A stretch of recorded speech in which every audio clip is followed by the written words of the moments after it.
Hey guys, welcome to my official channel and उपरदाङगढीको YouTube च्यानलमा नि हजुरलाई स्वागत छ।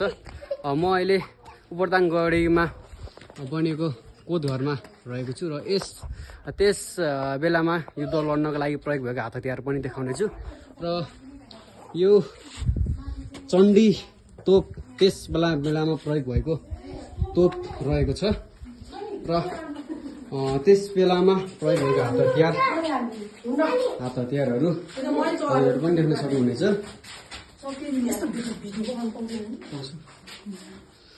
रहेको छ र अब हामी माथि जाँदैछौँ।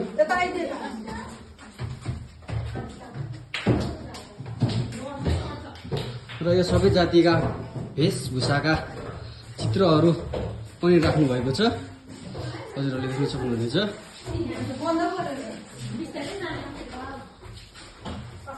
र उहाँको पनि फोटो रहेको छ।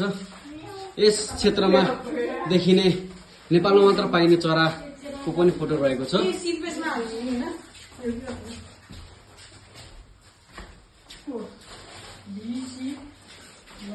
यो चाहिँ पुरानो किल्लाको म्याप भयो र यो सबैभन्दा पुरानो यो नछौदाकै म्याप रहेको छ र अहिले हालको उपरदाङगढीको म्याप र यसै गरी यहाँनिर शिलालेख रहेको छ भने यहाँनिर दुईटा चाहिँ राख्न बाँकी नै रहेको छ।